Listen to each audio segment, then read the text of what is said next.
انا بعتبر ان حمدي نوح في مصاف هذه النجوم اللي ما فيش ابيض واحمر واصفر وهو الاخر اختلف على حب حمدي نوح. بس ده الجميل بقى. المحزن، انت ليه مش يعني ليه اولا ليه عازف عن الاعلام؟ هل عزوفك عن الاعلام ده في جيناتك وفي شخصيتك، ولا جه بعد ان تجاهلك الاعلام؟ انت صريح معايا جدا جدا، فتقول لنا الحقيقه. انا حسيت يعني او حاسس ان بقى في تطاول في الاعلام. نعم. وبعدين في ناس تتكلم على لعيبه باسلوب مش كويس، نعم. يتكلموا على زمايلهم. نعم. فده هو ده اللي خلاني بعيد. بقى في تراشق والفاظ ولا؟ لا انا ما احبش كده. نعم. انا ما ضايقش لاعب، ما اقولش على مدرب مش كويس غلط، لان هي في الاخر رياضه. انا مبطل بقالي 50 سنه. بس كان انت أنا عندك عندي 70 سنه. انت عندك 40 سنه. انا عندي 70 وماشي في ال 72. لا لا لا، الحقيقه ان انت عندك 40 وشاري 10 من التأمينات. لا يعني اقصد اقول لك ان انا بطلت بقالي 50 سنه او 45 سنه. حب الناس. بس انت مبطل صغير قوي، خلي بالك. انا مبطل 34. معلش يعني بقى كريستيانو رونالدو 40 سنه ومدرب منتخب البرتغال بيقول لك يعني بيعول على كريستيانو رونالدو مهام وامال كبيره قوي قوي في كاس العالم 2026. طبعا تخيل 40 سنه. ايه الناس دي؟ لا دي عقليه تانية. خلي بالك محمد صلاح من نفس الجينات دي بالظبط. هو خلاص اتطور ان هو يبقى عارف ان هو بقى لاعب محترف. نعم. هرجع لمحمد صلاح وهرجع لمشوارك التدريبي في الامارات. عايز الناس تعرف حمدي نوح بدأ لعب الكرة وعنده كام سنة؟ والله انا عن نفسي بدأت وانا عندي 8 سنين 9 سنين. اخويا الكبير محمد الله يرحمه، الله يرحمه، واخويا الاكبر حسني كانوا لعيبه كوره كويسين. يا سلام. بس مش في انديه. كانوا يلعبوا مع اصحابهم وكده. فانا كنت كطفل صغير بتروح تلعب معاهم، اقعد اتفرج، اقعد ورا الجول ب 20 ياردة 30 ياردة تجيب الكوره لما تيجي امسكها وافضل انطق. يزعقوا لك، ما العبهاش الا لما اخويا يجي لي جري يقول لي هات الكوره، يزعق لك. يزعق. ايوه لغايه انا قلت لك هيزعق لك قبل ما انت تقول. عارف ليه؟ لان احنا بنلعب كوره، الكوره لما بترجع بنبقى عايزينها بسرعه. بالظبط. انت بتنطق بقى، انا هفضل انطق يقول لي يا حمدي العب يا حمدي العب لغايه ما يجي لي اخويا جاي جري عليا اروح مديله الكوره. ايوه. فتربيت في الشارع. وبعدين فين بقى كنت؟ في قايتباي. في قايتباي دي في الجماليه. في الجماليه. نعم. كان عندنا سامي منصور في الجماليه. ده انت في مصر العريقه. طبعا. نعم طبعا. ايوه. ورحت النادي القومي في البطليه، ورحت بيعتبر استاد القاهره القللي. نعم. ارض القللي. نعم. ارض القللي دي تروح تلاقي جماهير واقفه تتفرج. يا سلام. شراب طبعا. تلاقي شراب. تلاقي فريق المر، فريق الضبع، فرق كرة شراب. فريق المر والضبع. انت كنت ايه بقى؟ لا انا قايد بيه، اصل الكوره. فريق قايد بيه. اصل الكوره الشراب. معايا كمال الجار ومعايا نصر ابراهيم. نعم. ومعايا لعيبه كتير. اقصد اقول لك كنت اروح العب الكابتن شاكر عبد الفتاح وحسن. انت دلوقتي لما كنت بتروح تلعبهم كنت تخسر ولا بتكسب؟ لا اكسب يا راجل. ايوه. انت بتقولها بانفعال يعني من غير تردد. انا كنت لعيب كرة شراب قوي جدا. نعم. رحت القللي، لعبت مع فرقه اسمها الغوريه. فلعبت معاهم ماتش. فالقللي ده بيعتبر استاد القاهره الدولي للكرة الشراب. يا خبر ابيض. عند الموقف هناك الملعب اسفلت. موقف اللي هو الترجمان دي، الترجمان ولا؟ بالظبط. الجول عرضتين دبش. طوبتين. والجمهور واقف. فبقى يصعب عليا ان انا اجيب الجوال. ليه؟ عشان هتيجي في الجمهور يا سلام. اللي واقف ورا الجول. شط مره شوطه ايوه قويه. بقى يعني في حد جرى له حاجه؟ عورهم طبعا. حد جرى له حاجه؟ ايوه يقعوا. اه فما بقتش اجيب الجول. يعني شط مره كوره في واحد وقع. ايوه. اول نادي بقى فكرت انا تروح؟ وصلت لسن 17 سنه. اه بس كنت مشهور طبعا في كرة الشراب. مم. ليا صديقي ابراهيم عزيز. ده مسيحي، كان بيلعب في نادي اسكو. اسكو. اه ايام الكابتن شلش الله يرحمه، كابتن صبحي كابتن عبد الجليل، احمد شرف وكابتن عبد الجليل. ايوه فكان بيلعب في نادي اسكو، راح نادي الزمالك. انا هسألك على لعيبه كابتن بقى، يعني لو هو موجود تطمنا عليه. كان في لعيب في نادي اسكو، يعني انا كنت بعتبره مثلا ايه، نسخه مقرره من طاهر ابو زيد، كان اسمه عاطف جعفر. فاكره يا كابتن؟ ايوه طبعا موجود طبعا عاطف. وطاهر ابو زيد متربي عندنا في نادي اسكو. ايوه هو عنده 14 سنه. ايوه، ما طاهر مولود في الحفظيه اصلا. ايوه طاهر من شبرا، عندنا من نادي كان صغير واحنا بنلعب. رحت نادي اسكو، مين اللي وداني؟ نادي اسكو وداني الكابتن ابراهيم عزيز. نعم. كان لعيب في نادي اسكو وراح نادي الزمالك مع الكابتن عبد الرحمن. شايفك بقى بتصيد في كرة القدم وبتاع. قال لي تعالى كرة الشراب. خدني وداني على نادي اسكو. رحت. فرحت اختبر اليوم ده. واحد صاحبي كان معاه بوت الابيض ده بتاع باتا. بوت كاوتش باتا. جزمه بيضه. جزمه القماش. قماش بس ده بوت في كاوتش. بس ده بوت. بوت ايه، برقبه يعني؟ لا بوت كده بيتربط وبتاع وكده. اخدته منه. ايوه. ونزلت التقسيمه. انت مقاس كام؟ 44. 44. انا عمال اقول لك مقاس كام؟ 44 وانا اقول لك انا 45. مش شغالين في ال 45. مش شغالين في ال 45. يعني ما فيش حاجه مثلا من عبق التاريخ، حاجه اصليه كده 44 ناخدها نحطها في دوله. المهم رحت. فكان في كابتن حسني ابو زيد. نعم. ماسك الفريق تحت 18 سنه. فنزلوني لعبت شوط. ربنا وفقني على الملعب اللي هو القانوني الموجود دلوقتي. أيوة. حوالين المدرجات ده. ايوه. نعم. شوط كامل. المدرجات دي اتعملت عشاني. عشان سبت اسكو ورحت المقاولين. المقاولين عملوا المدرجات. يا سلام. وعملوا مركز. لا ما استنى بقى، ما تنطش بقى يا كابتن حمدي، استنى، خلينا في الشوط اللي انت لعبته الاول. المهم الشوط جبت جونين. كنت بتلعب ايه، راس حرب؟ ايوه. وبلعب بالبوت ده. واخد صاحبي بس خلي بالك البوت على النجيله يزحلقك. واخد صاحبي معايا، ما انا ما عنديش جزم الكوره. يا خبر ابيض. المهم انت هتقطع قلبي، خلي بالك. المهم ايه؟ قالوا لي ايه، تيجي بكره على طول كده. تيجي بكره. رحت مضيت. رحت تاني يوم، رحت لصاحبي. عايز البوت. خبطت عليه. يا نجيب يلا هتيجي معايا النادي. قال لي لا مش هاجي. قلت له طب اديني البوت. قال لي لا مش هديك البوت. معقوله؟ قلت له ده كلام يا نجيب. ده انا رايح اختبر يا نجيب. قال لي لا معلش مش هقدر. طب ما اخواتك الكبار بيلعبوا كوره يا كابتن؟ ما انا بقى يعني هاخد مقاساتهم. لسه رجليك ما جاتش 44. لا كانت لسه مولوده. ايوه. المهم رحت واخد الايه، رحت فرحت نادي. استنى بس، رحت بجزمه الخروج. ايوه. مفيش بوت، مفيش جزمه كوره. مفيش. فقالوا لي ايه، فين الجزمه؟ قلت لهم معيش. كابتن شلش. لقيت سامي السويسي. كان لعيب معايا سيرد باك مع سمير سلامه واحمد شرف كده. قلت له ده بديني اللي يا ابني الجزمه بتاعتك. كانوا ايه، لعيبه اتمرنت وخلصت. قلت له اديني الجزمه يا ابني بتاعتك. واداها لك فعلا. قال لي خد. مين بقى هو؟ السويسي، سامي السويسي. شوف انت فاكر ازاي؟ الله يرحمه. الله يرحمه. كان سيرد باك. لكن الكابتن شلش لما قلت له معيش جزمه كوره قال لك ايه؟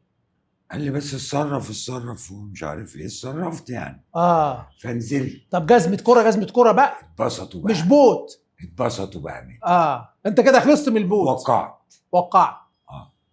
وقعت لا انت نزلت لعبت بجزمه الكوره، عملت ايه في الماتش؟ تمام زي الفل. جبت جوان؟ ايوه طبعا. كام؟ مش فاكر بقى ساعتها بس كتير. ايوه. كانت تقسيمه؟ كانت تقسيمه. فالمهم رحت رايح موقع بعد الماتش. بعد التمرين اهتموا بيا بقى في النادي. ايوه وقعت بكام يعني؟ يعني قينون. لا بلاش طبعا. بلاش ازاي يا كابتن؟ ازاي؟ هاوي، لاعب هاوي. لا في فلوس. لا ولا مليم. ده الكلام ده انا بقول لك سنه كام؟ حاجه و70. طب ماشي، ما خدتش ولا جنيه؟ لا ما خدتش حاجه. المهم بقى فرحان. لعبت بقى في نادي اسكو. ايوه كنت فرحان. وجه ابراهيم نظير عضو مجلس الشعب دلوقتي بتاع اسيوط من نادي الزمالك، وفكري صالح حارس مرمى، والمرحوم شوقي ابو سعود، ومحمود اسماعيل. ما شاء الله عليك. جم من نادي الزمالك. ما شاء الله. انت لما روحت او وقعت وروحت البيت، اخواتك اللي اكبر منك اللي كنت بتتفرج عليهم وانت صغير عرفوا؟ بس كان والدي توفى. الله يرحمه. واخويا الكبير توفى، واخويا الاصغر كان موجود. فعادي بقيت بقى اركب من عندي من الدراسه اروح الاوبرا، واركب من الاوبرا على شبرا 81 اروح الخلفاوي. ايوه. وانا من الخلفاوي اعدي تتمشاها. لا اعدي من حته اسمها ايه هقول لك. خلوص. لا الحته بتاعت رضوى السينما مودرن. مختار. فيكتوريا. اعدي بالاتوبيس ميدان فيكتوريا الاقي مختار واقف. مختار مين ده بقى؟ مختار يا راجل. ايوه ما هو بقى يركب. انت بدأت معاه في اسكو؟ ايوه. انا تحت 18 بس مختار تحت 21. اكبر منك. فانا كنت بلعب تحت 18 مع الكابتن عصمت قينون. واروح انت طبعا ما كانش فيه تليفونات، فكنت بتظبط مع مختار استناني الساعه كذا. المواعيد بقى يعني. والاتوبيسات بتبقى زحمه. بس بقول لك يا كابتن شوف انت جمال السنوات دي والزمن ده جماله في ايه بقى؟ مفيش موبايلات، مفيش امكانيات، ويستناك وتروح له في نفس الميعاد. يلا يا كان مختار ساكن في المساكن اللي هي في فيكتوريا. كان في الدور الارضي. ايوه. يقوم خارج لك يبص عليا من الشباك يلاقي الاتوبيس جه. تيجي نركب ونروح ننزل في الخلفاوي، نتمشى حوالي 3-4 محطات. ايوه نروح على النادي. نرجع على الخلفاوي، ينزل هو وانا اكمل على الاوبرا. ومن الاوبرا لقيت بيه على الدراسه. وكان الواحد سعيد جدا ومبسوط يعني شوف المعاناه دي كلها وفرحان مش عايزين حاجه ومفيش فلوس في النادي.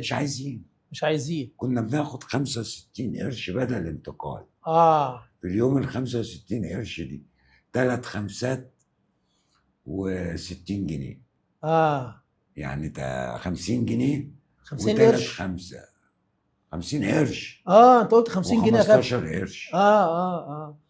3 خمسات و50 قرش. 65 جنيه 50 قرش صحيحه. 50 قرش صحيحه. ايوه. و3 خمسات. كان معايا لعيب. الفلوس دي كلها وديتها فين؟ اسمه عماد عبد المؤمن. لما اليوم نقبض ده نروح رايح في شارع شبرا. في حلواني اسمه حلواني بيضك. ايوه معروف بيضك. عيال غلابه وبتاع. نروح نجيب شوب لبن وسندوتشات قشطه. الله. وناكل وننبسط. طبعا. ونمشي في شارع رمسيس. نعم. شارع شبرا ده كله تمشيه كله. نعم. لما اتعرفت في نادي اسكو الكابتن شلش كان بيقعد على قهوه في شارع شبرا. ايوه. جنب عم عزام بتاع الكباب. اروح للكابتن شلش. يجيب لك. اسلم عليه. يقول له اقعد. الله. يقعد. ريش. يلعب. طاوله. او كوتشينه. يخلص لعب.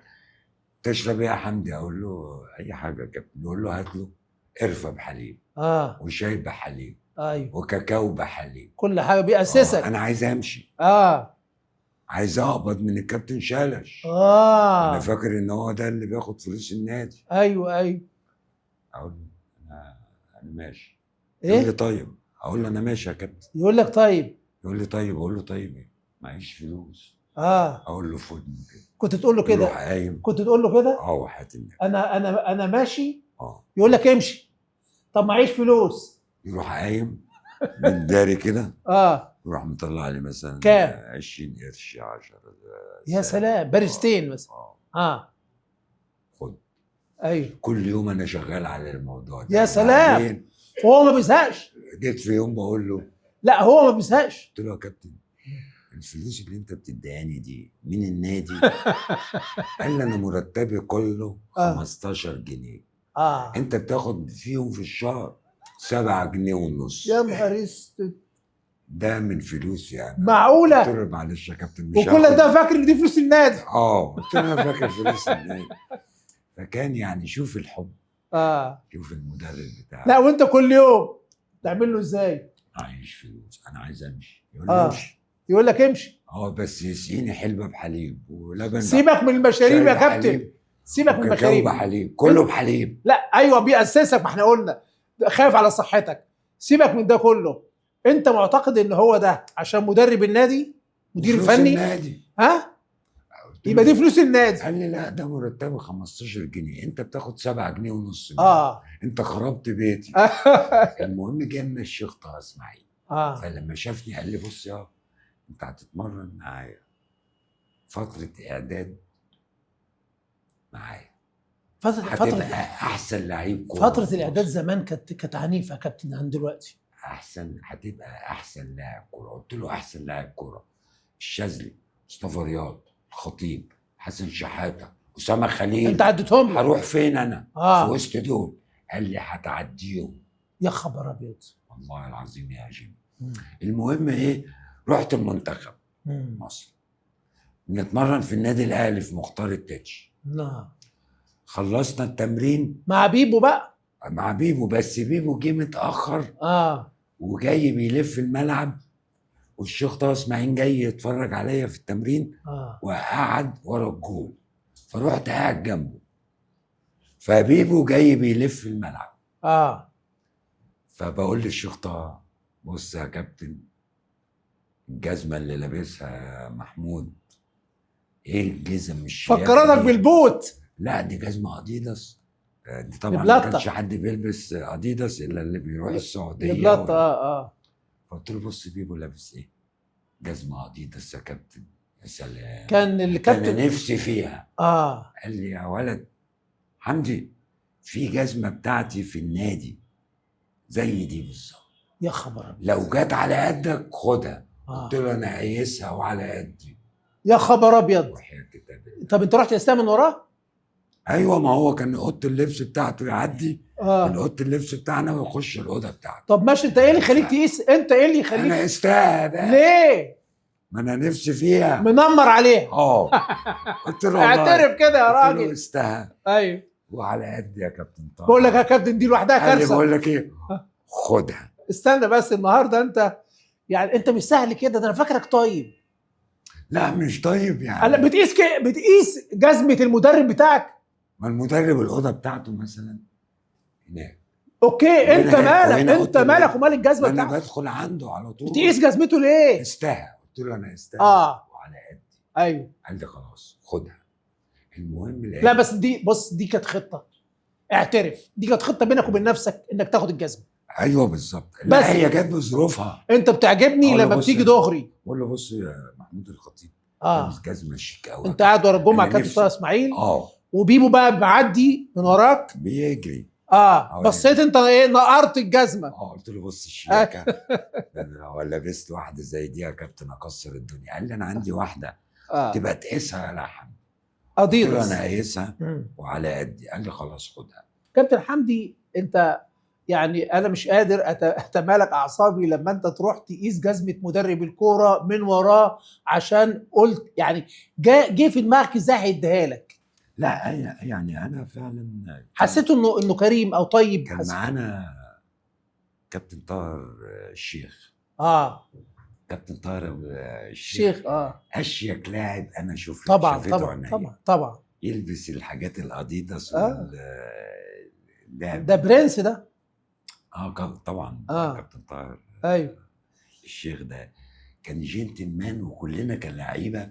انت كمان كان لبسك شيك. ربنا يخليك. مش عارف كنت بتجيبه منين، من السعوديه ده ولا ايه؟ لا كنت بجيبه هبه كده من انت كنت لعيب ربنا يخليك شكلك شيك ولعيب كويس جدا، وكانوا بيشبهوك بمحمود الخطيب. ربنا يخليك يا كابتن، يعني ده شهاده اعتز بيها يا كابتن. لا فعلا. بس انا عايز بقى هنا، انت رحت قلت له انا قست الجزمه. هو قال لي انت قلت له قال لي ايه اللي خلاك تعمل كده؟ قلت له يا كابتن جزمه شيك اصلها بتبقى خفيفه. قال لك انت بتقيسها ليه؟ قلت له ما انا لقيتها في الاوضه في المكتب بتاعك يا كابتن. وقستها وعلى قد 100. قال لك قال لي خلاص خدها. المهم يا كابتن حضرتك حصل حاجه برضو بالنسبه للشيخ طه اسماعيل، ده ابويا بقى. ده ابويا. ايوه. يعني ده مثلك الاعلى مثلا؟ طبعا. نعم. لعبت ماتش ضد نادي الطيران في استاد القاهره. الجمهور اللي في الموجود 20 واحد، اصحابي كلهم. الحلاق بتاعي وبتاع الخضار واصحابي يعني. شجعوني انا. جبت 4 اجوال في الطيران. كسبنا 4-2. الكابتن كرم زايد في الطيران جاب جون، كابتن اباظه جاب جون ما شاء الله، وانا جبت 4 اجوال. كان بيلعب عليا الكابتن احمد ماهر والكابتن رفعت قاسم. فالمهم لعبت الماتش ده 4 اهداف. الماتش التاني كان في ملعبنا في نادي اسكو، فجبت جونين الشوط الاولاني. الشوط التاني خدت الكوره وبجري، كابتن رفعت قاسم حط سن الجزمه في عظمه الشظيه. يا خبر هنا. فجالي شرخ. الشيخ طه اسماعيل، شوف بقى انا بقول لك جالك شرخ ازاي يا كابتن؟ شرخ في الشظيه. جالك شرخ.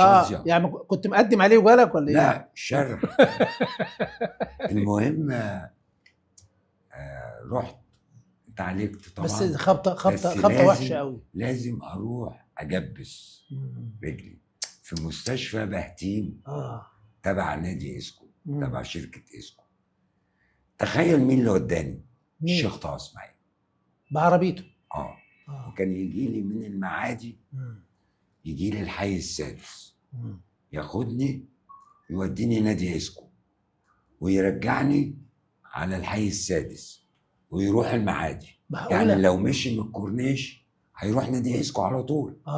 يعني الكابتن طه اسماعيل كان يجي ياخدني من البيت. قام بدور الجهاز الطبي بشكل خاص معاك، وياخدني من البيت يوديني التمرين عشان استفاد من التمرين. واخد بال حضرتك؟ فالمهم وداني، بس هو عشان مؤمن بموهبتك. بالظبط. وداني، رحت المستشفى، اتجبست من هنا لهنا. يا خبر ابيض. ورحت على الحي السادس. انت لبست بنطلون جبس كده؟ ايوه بالظبط. رحت للحي السادس مع الشيخ طه. كان عربيه الحي السادس مدينه نصر. نعم. 128. وداني. كنت قاعد ساعتها عند اختي بعد ما والدتي توفت. الشيخ طه مهتم بيا ان ياخدني من البيت يا خبر ابيض ويرجعني. حتى زمايلي قالوا له اشمعنى حمدي نوح؟ قال لهم الولد ده بيكسل يجي التدريب، وانا عشان عايزه في التدريب عشان كده بروح له البيت. لا بس انت وهيبقى نجم كبير. انت كنت بتكسل؟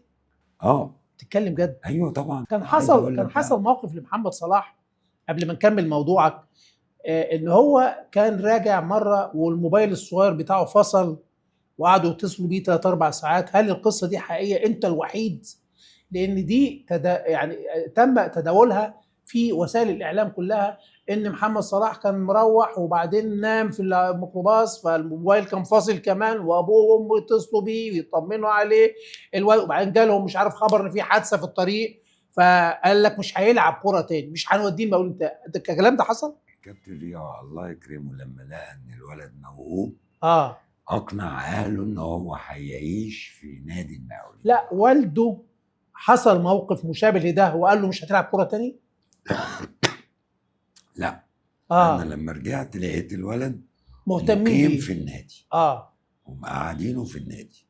فقلت لهم ما دام قاعدينه في النادي الولاد كلها ينزلوا لي الصبح. انا سمعت ان المهندس محمد عادل فتحي طبعا المشرف العام على الكوره بنادي المقاولين العرب، وانا بعتبره مهندس الاداره الرياضيه الاول في مصر، لانه بيشتغل متطوع وبرضه سافر، والمهندس ابراهيم محلب، والمهندس ابراهيم محلب، وطبعا ما ننساش طبعا رئيس نادي المقاولين العرب مهندس محمد محسن صلاح. انا بتكلم على دور المهندس محمد عادل فتحي مع محمد صلاح لما سافر بره عشان يجيب حقوق الرعايه لنادي المقاولين العرب من بازل مره، من تشيلسي، من فيورنتينا، من ليفربول متطوعا. انا سالت استاذ محمود معروف مره على الهوا، بقول له لو المهندس محمد عادل فتحي هياخد اجر المحامي الدولي اللي هو يروح يجيب حقوق الرعايه هياخد كام؟ قال لي 10 مليون دولار. المهندس محمد عادل جري على الموضوع دوت. نعم. وانا برضو عايز اذكر المهندس شريف برضو كان ليه دور. مهندس شريف حبيب. نعم. كابتن محمد عبد السميع كان ليه دور. المهندس طبعا ابراهيم محلب. المستشار اسامه الصعيدي. نعم. برضو كان ليه دور. نعم. يعني كل واحد لازم ياخد حقه. نعم. المهندس محمد عادل ميزته ان جري ورا العقد. فلقى في حاجه التتبع. لقى في رعايه. فدي خدمت نادي المقاولين كتير. طبعا جاله فلوس كتير. جاله فلوس كتير. ومن النني برضه. ومن النني. يعني المهندس محمد عادل دول ولادك بقى يا كابتن لما كنت طبعا النني وعلي فتحي انت في تواصل بينك وبين النني دلوقتي؟ والله انا ما بحاولش اشغل لا انت معروف انك انت ده انت كنت بتكسل تروح التمرين مثلا يعني. لكن محمد صلاح في تواصل؟ في مره محمد صلاح جه وكان كان عاملين له مؤتمر صحفي. فانا عرفت.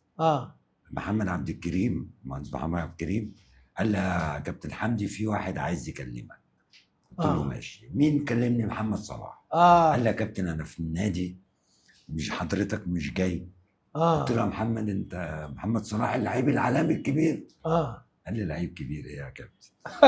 انا منتظر حضرتك. رحت فركنت عربيتي ولقيت محمد. لا انت بس بتقولها له بجد، محمد صلاح اللعيب العالمي الكبير؟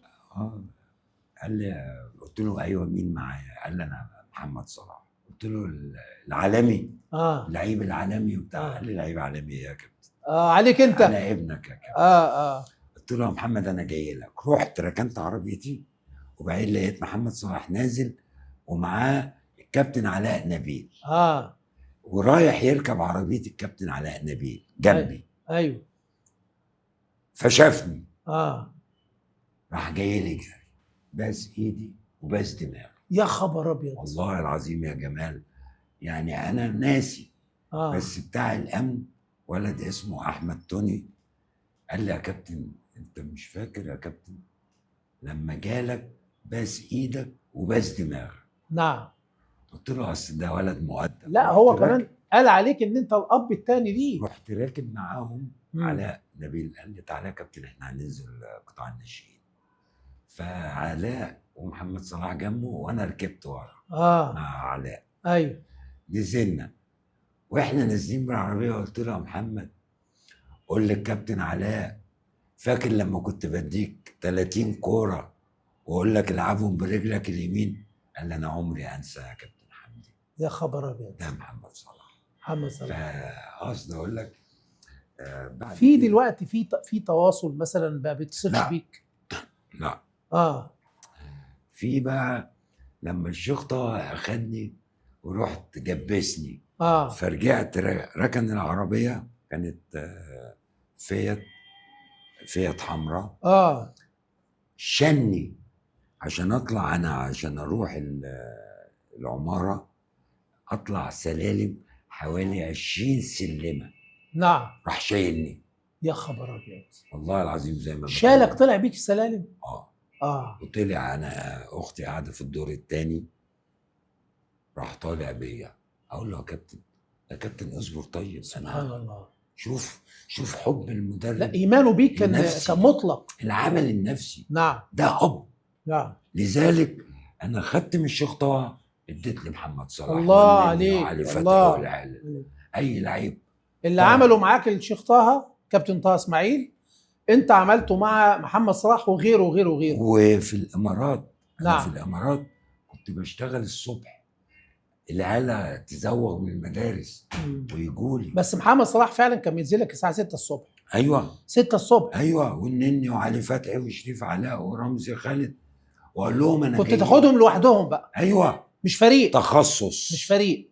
ما هو فرقتي. ايوه 92 اللي بينام حوالي 12 ولد 13 ولد 15 في الاقامه. مقيمين لانهم من بلاد اقامه كامله، اكل شرب تمرين كل حاجه. قلت لهم انتوا بتاكلوا 3 وجبات ونايمين في المكيف. ايوه يعني والنادي مروقكم.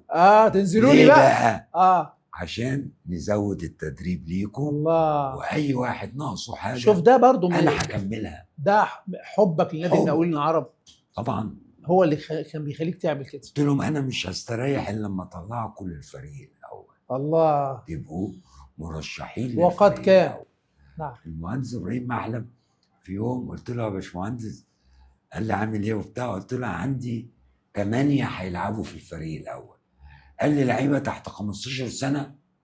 قلت له والله العظيم يا فندم انا همضي لك على ال8 دول هيلعبوا درجه اولى. قال لي معقول عندك 8؟ وفعلا ال8 لعبوا فريق الاول. وجبت لعيب اللي بيلعب في سموحه دلوقتي، جبت الديب الديب بتاع الاتحاد السكندري. ايوه ده جبته برضو من طنطا ما شاء الله. اسمه حاجه الديب. كريم الديب. ايوه واخد بالك. فاقصد اقول لك الشيخ طه اسماعيل شني. نعم. لما شني بقيت مكسوف. قلت له يا كابتن ده كلام انت تشني؟ قال لي يا ولد انت ابني. وراح جايب لي مروحه اللي كانت بتيجي من السعوديه دي. ايوه بتلف، اللي كان بتلف دي بتدور على صاحبها. لقاني البيت عند اختي ما فيهوش مروحه. فجاب لي مروحه من البيت. قال لي بص انت تقعد على السرير وبعدين تعمل رجليك كده عشان تقويات. ايوه تقويه. نعم. وقال لي جوز اختي ما تخليهوش يخرج من البيت. ايه ده؟ في يا كابتن في مدربين دلوقتي تتابع بالطريقه دي؟ لا انا شك يعني ما المهم يا كابتن الحمد لله قعدت عملت الحاجه ومش عارف ايه وبتاع. فجاء الشيخ طه جالي قال لي يا حمدي في مروحه عندك. قلت له انت هتاخدها تاني ولا ايه يا شيخ طه؟ الله الله الله الله يا شيخ طه احنا هنرجع في كلام. اوعى تقول لي ما اديتهوش. قال لي لازم. ما رجعتهاش. قال لي لازم ترجع. وحاجه خدها. قلت له يا كابتن سيبها لي بقى. سيبها لي. قال لي لا دي بتاعتي ولازم اخدها. اوعى تقول لي رجعتها. لا رجعتها. اصل الشيخ طه كده. لا مش كده عايز يقول لك كفايه الجزمه. لا فالمعامله اتعلمت منه. أيوة. ومن بدر عبد الفتاح. ومن شحته ومن أيوة. هنوس. الكباتن دول اسماء.